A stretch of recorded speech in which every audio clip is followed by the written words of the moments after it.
William had always been drawn to old houses. There was something about the creaking floorboards and the way sunlight filtered through dusty windows that made him feel connected to the past. When his grandmother passed away last spring, she left him her Victorian home on Maple Street. The house had been in their family for over a century, and William knew every corner of it from his childhood visits. Or so he thought. It was a rainy Tuesday morning when William decided to tackle the cluttered study on the second floor. His grandmother had been a collector of antiques and old books, and the room was packed with furniture that hadn't been moved in decades. He needed to sort through everything before deciding what to keep and what to donate. As he moved a heavy oak bookshelf away from the wall, something caught his eye. The wallpaper behind the bookshelf looked different. While the rest of the room had faded roses on a cream background, this section had vertical lines that didn't match the pattern. William ran his fingers along the wall, feeling for any irregularities. His heart skipped a beat when he felt a slight depression in the wall, about the size of his thumb. When he pressed it, he heard a soft click. A section of the wall, roughly 2 feet wide and 3 feet tall, swung inward on hidden hinges. William stared at the opening in disbelief. A secret compartment. In all his years visiting this house, playing hide-and-seek in every room, he had never known this existed. He grabbed his phone and turned on the flashlight, peering into the dark space. The compartment was shallow, maybe 8 inches deep, but it contained something that made William's hands tremble. Sitting on a small wooden shelf was an ornate drawer, no bigger than a jewelry box. It was made of dark wood with intricate carvings around the edges. The metal handle was tarnished with age, but William could see it had once been beautiful. He carefully lifted the drawer from its resting place.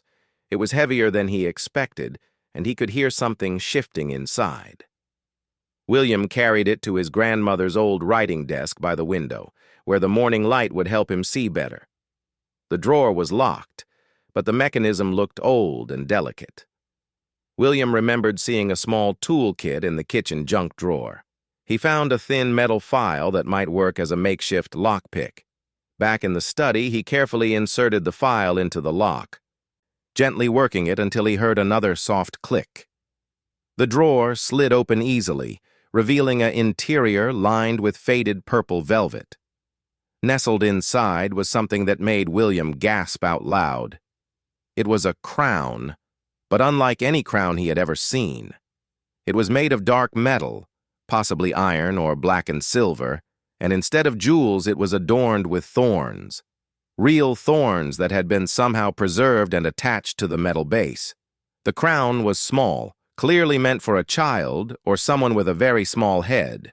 Each thorn was about 1 inch long, and they were arranged in 3 rows around the circumference. Some of the thorns still had tiny dried leaves attached, brown and brittle with age.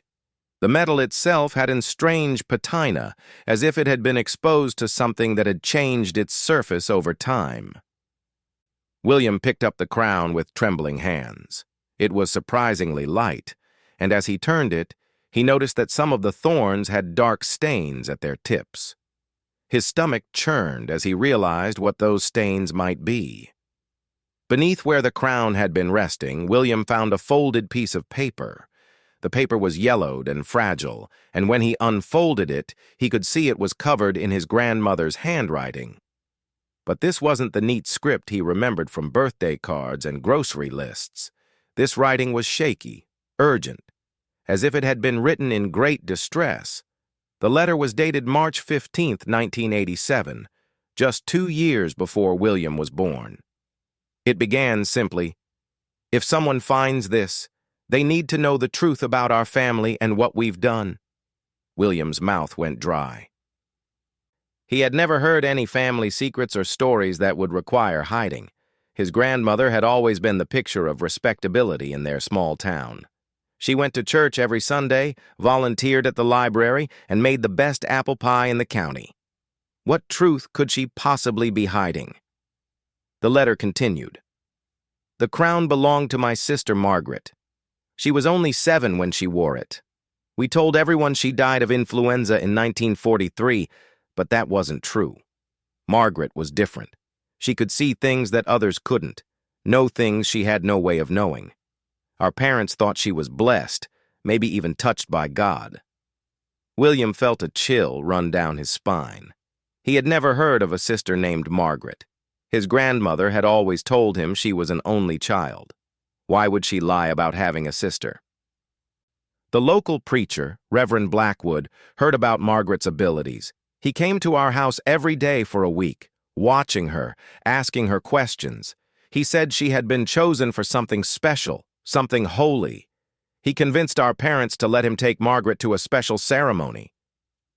William's hands were shaking as he read. The rain outside had picked up, and the old house groaned in the wind. He felt like he was reading a ghost story, except this was his own family's history. They put that crown on her head and told her she was going to be a bridge between this world and the next. They said the thorns would help her feel the pain of others so she could heal them. But something went wrong during the ceremony. Margaret started screaming and couldn't stop. The thorns. They did something to her. William set the letter down and looked at the crown again. In the gray light from the window, it looked even more sinister. He could imagine a 7-year-old girl being forced to wear this thing, the thorns pressing into her scalp. The thought made him feel sick. He picked up the letter again, dreading what he might read next. Margaret never spoke again after that night. She would just sit in her room, staring at nothing, her head bandaged from where the crown had marked her. Our parents kept her hidden away, ashamed of what they had let happen. When she finally died 3 months later, they buried her in the woods behind the church and told everyone she had never existed. William dropped the letter and pushed back from the desk. This was impossible. His grandmother wouldn't have kept something like this secret for so long. There had to be another explanation. But even as he tried to rationalize what he was reading, William knew in his heart that it was true. His grandmother's final words in the letter confirmed it. "I've carried this guilt my whole life. I should have protected Margaret, but I was too young and too scared. I've kept the crown because I couldn't bear to destroy the only thing left of her. Maybe someday someone braver than me will know what to do with it." William sat in the quiet study, holding a piece of his family's dark history. Outside, the storm was getting stronger, and the old house seemed to be settling deeper into its secrets. He looked at the crown again, and for just a moment he could have sworn he saw one of the thorns glisten, as if it were still wet with something fresh. Thunder rumbled overhead, and William realized that finding this drawer was just the beginning. His grandmother's letter had raised more questions than it answered, and something told him that the crown itself held even darker secrets than what was written on that yellowed paper. He carefully placed the crown back in its velvet-lined drawer, but he didn't close it. Something was telling him that his family's story with this thorned crown was far from over. William couldn't sleep that night. Every time he closed his eyes, he saw the crown with its twisted thorns and imagined his great-aunt Margaret, just 7 years old, forced to wear such a terrible thing. He had moved the drawer to his bedside table, unable to leave it in the study where shadows seemed to dance around it in the lamplight. By morning, William had made a decision. He needed to find out more about what had really happened to Margaret and why Reverend Blackwood had subjected a child to such a horrific ritual.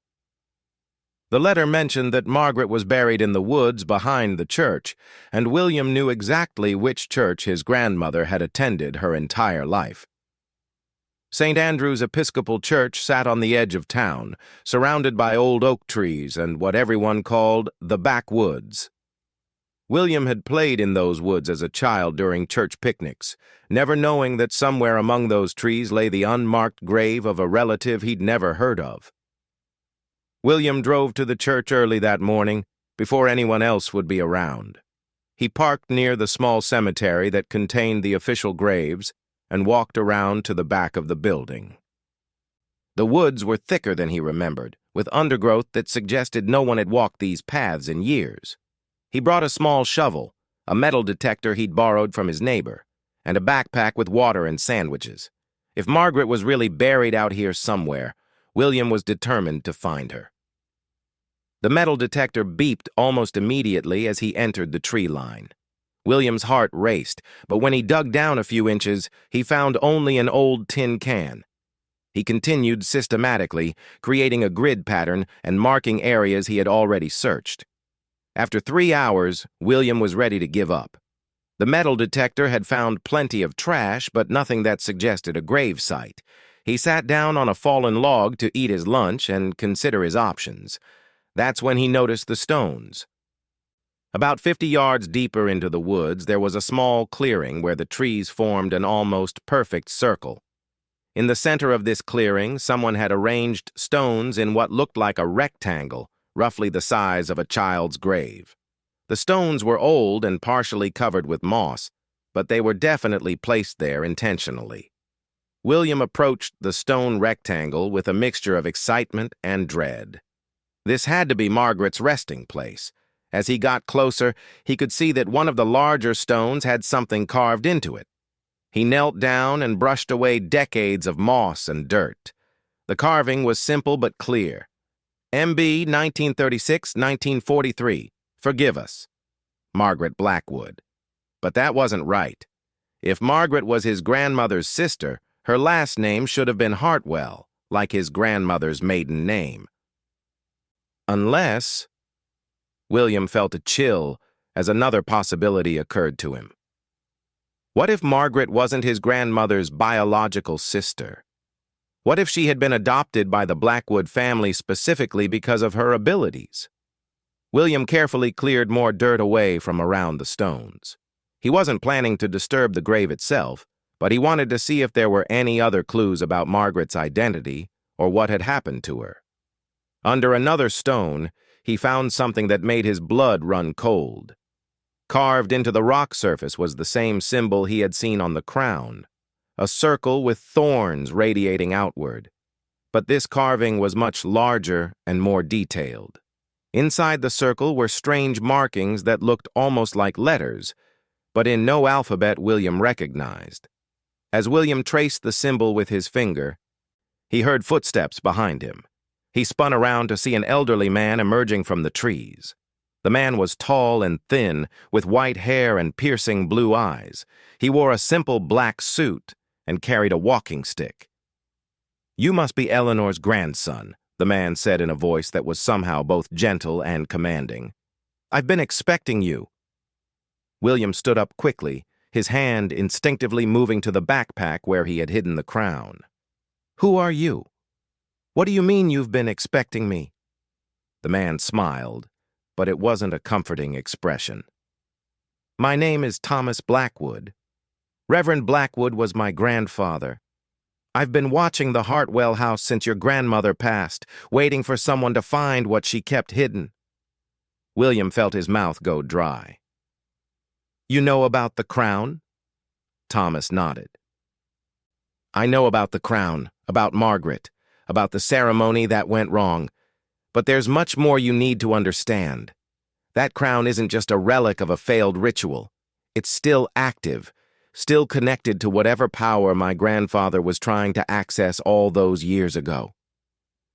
William backed away from Thomas, but the older man held up a hand in a peaceful gesture. "I'm not here to hurt you, William. I'm here to warn you. My grandfather was part of a group that believed they could use children with special abilities to communicate with forces beyond our world. They thought the pain and suffering would open doorways that couldn't be opened any other way." "That's barbaric," William said, his voice shaking with anger. "Yes, it was," Thomas agreed, "and it didn't end with Margaret. Over the years, my grandfather and his followers tried their rituals with other children.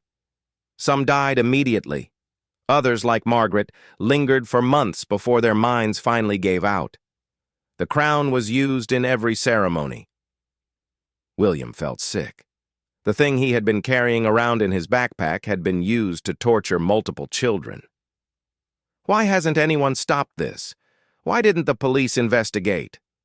Thomas laughed bitterly. This was a different time, William. Reverend Blackwood was one of the most respected men in the county. People believed he was doing God's work. When children died or disappeared, families were told it was God's will, and the families that participated, they were too ashamed and scared to ever speak the truth. William thought about his grandmother's letter, about the guilt she had carried for 70 years. What happened to the other families?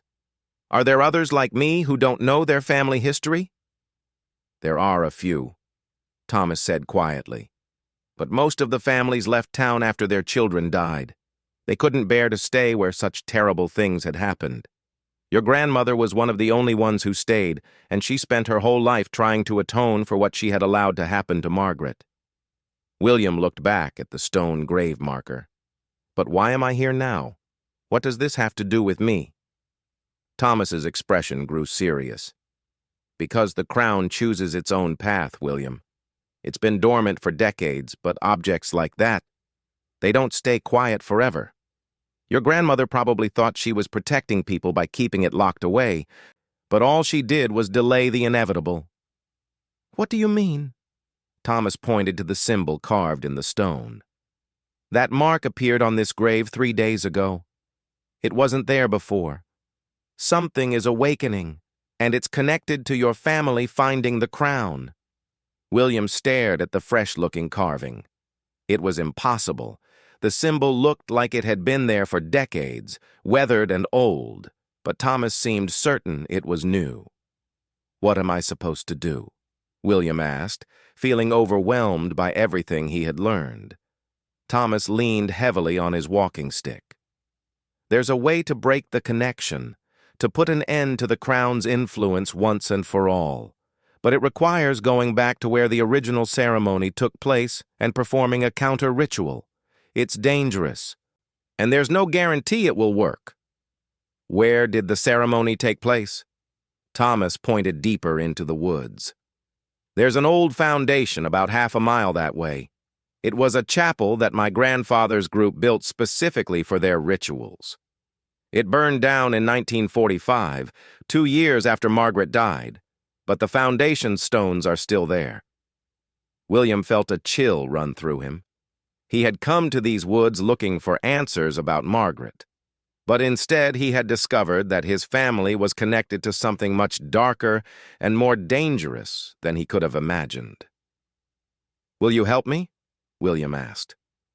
Thomas was quiet for a long moment, staring at Margaret's grave. Finally, he nodded. I've spent my whole life trying to undo the damage my grandfather caused. If there's a chance to finally end this, then yes, I'll help you. As they prepared to leave the clearing, William took one last look at Margaret's grave. He whispered a quiet apology to the little girl who had suffered so much, and promised that he would do everything he could to make sure no other child would ever wear that crown of thorns.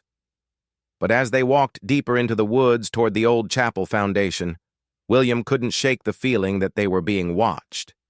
Every shadow seemed to move with purpose, and the thorned crown in his backpack felt heavier with each step. Thomas had warned him that the ritual to destroy the crown's power would be dangerous, but William was beginning to suspect that the real danger had started the moment he opened that concealed drawer. Now there was no going back. The chapel foundation was much larger than William had expected. Arranged in a perfect circle, the ancient stones formed the outline of what must have been a significant building. Some of the foundation stones were carved with the same thorned symbols William had seen on Margaret's grave, and in the center of the circle, a raised stone platform still remained intact. Thomas walked slowly around the perimeter, pointing out details that William would have missed. My grandfather designed this place according to very specific requirements he found in old texts. The orientation, the materials, even the number of stones. Everything was chosen to amplify spiritual energy. William could feel something unsettling about the place. The air seemed thicker here, and despite the warm afternoon sun, he felt cold. How do you know so much about this? I thought you said your grandfather's activities were secret." Thomas stopped walking and leaned against his walking stick. "After my grandfather died in 1952, I inherited all of his papers and books. I was only 20 then, and I thought I was inheriting theological writings. It took me years to understand what I was really looking at. Detailed instructions for rituals that should never have been attempted." William pulled the crown from his backpack and set it on the central platform. Even in the daylight, it looked malevolent. The thorns cast strange shadows that seemed to move independently of the sun's position. "I've spent the last 50 years studying everything my grandfather wrote, trying to find a way to undo the damage," Thomas continued. "The crown was the focal point of all his rituals. It was supposed to be a conduit between this world and whatever realm he was trying to access. But something went wrong with the very first ceremony." "What kind of wrong?" William asked, though he wasn't sure he wanted to know. Thomas opened an old leather journal he had brought with him. "According to my grandfather's notes, the ritual worked too well. Instead of creating a controlled connection to spiritual forces, it tore open something that was never meant to be opened. The crown became permanently connected to that other realm, and every person who wore it became a bridge for things that should have stayed on the other side." William stared at the crown. "Things? What kind of things?" "Entities that feed on pain and fear," Thomas said grimly. "That's why the children who wore the crown suffered so much. It wasn't just the physical pain from the thorns, they were experiencing the hunger and malevolence of creatures from another dimension." A breeze had picked up, rustling the leaves above them, but William noticed that the air around the platform remained perfectly still. He stepped closer to the crown and immediately felt a wave of nausea wash over him. "It's getting stronger," Thomas observed, watching William's reaction.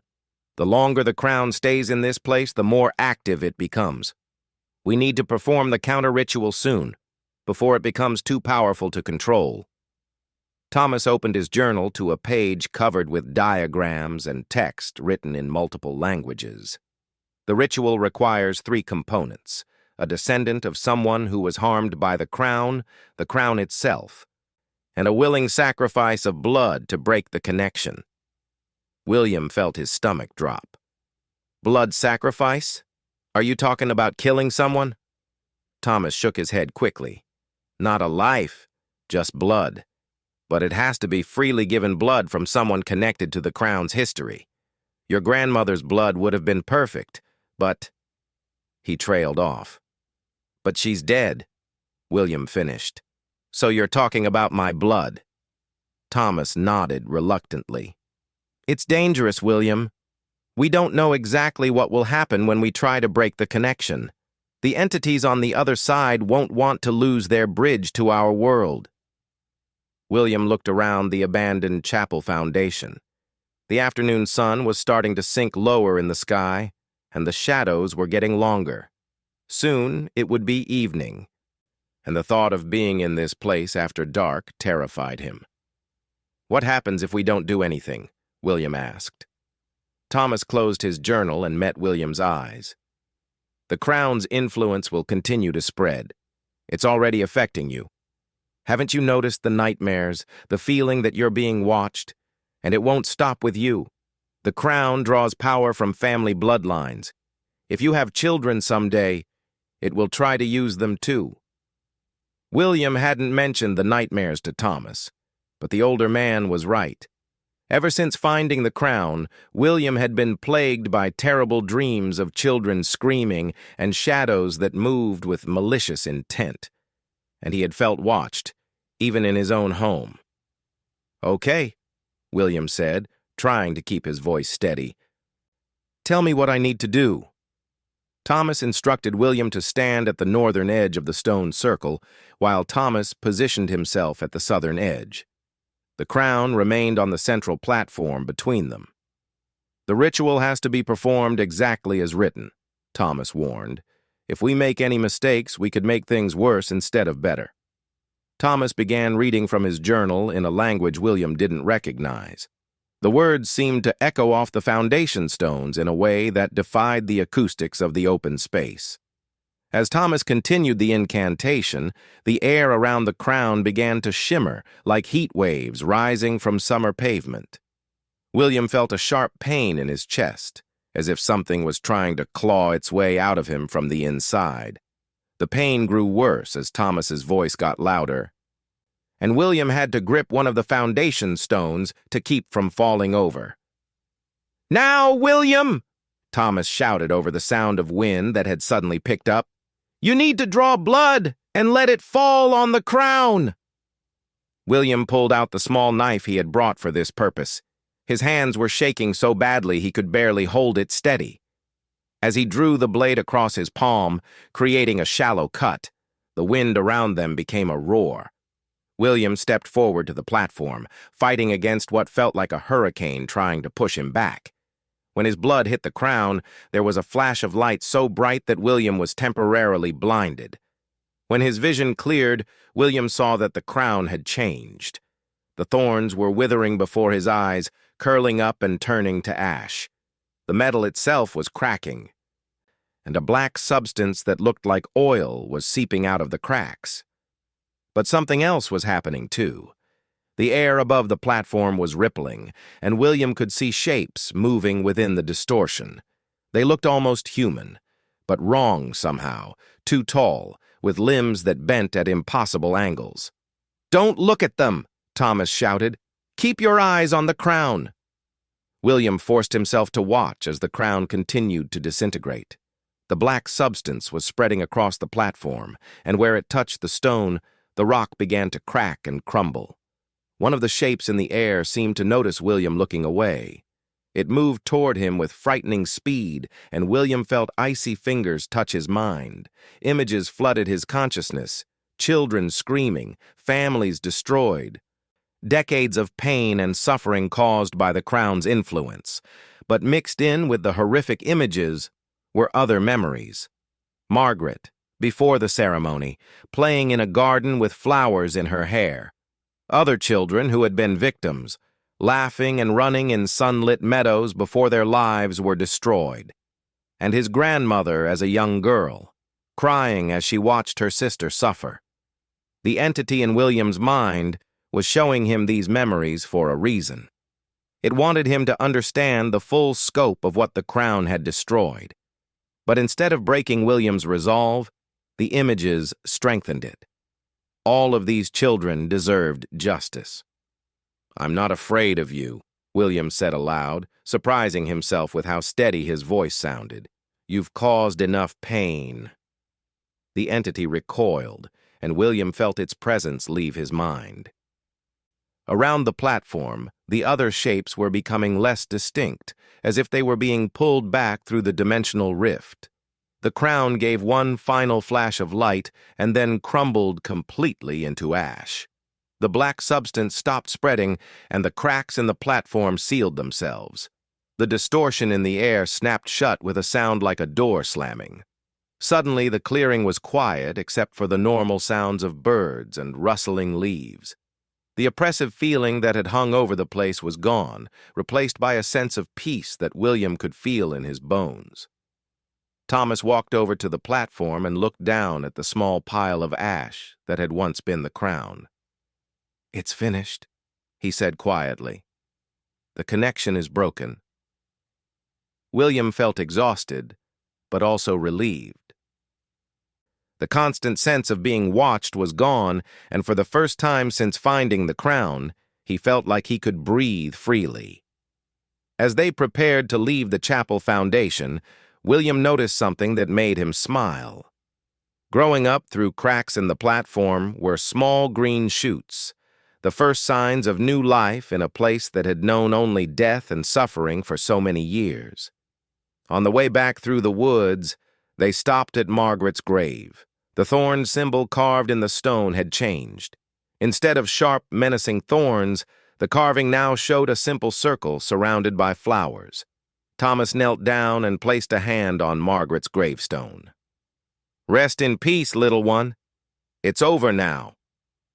William spent the rest of the evening helping Thomas burn the ritual books and papers that had belonged to Reverend Blackwood. They fed decades of dark knowledge to a bonfire in Thomas's backyard, watching as the smoke carried away the last remnants of a terrible chapter in their family's histories. A week later, William received a call from the Town Historical Society. They had received an anonymous donation to create a small memorial garden behind St. Andrew's Church, dedicated to children who had died young. The garden would be planted where the old woods had stood, and Margaret's grave would be moved to the church cemetery with a proper headstone. William knew that Thomas had made the donation, but he didn't say anything. Some acts of redemption were meant to be private. Years later, when William had children of his own, he would sometimes take them to play in the memorial garden behind the church.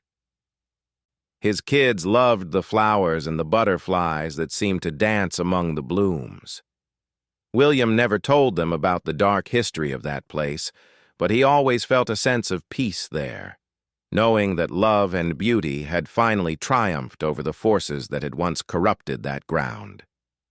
The hidden drawer in his grandmother's house remained empty, and William eventually turned the secret compartment into a small display case for family photos. Sometimes visitors would ask about the unusual hiding place, and William would simply say it was where his grandmother kept her most precious memories. In a way, that was true. The drawer had held the memory of Margaret and the guilt his grandmother had carried for so long. Now that those memories had been properly honored and the wrongs made right, the hidden space could finally serve a happier purpose. The thorned crown was gone, but the love and sacrifice of those who had worked to destroy it would be remembered forever.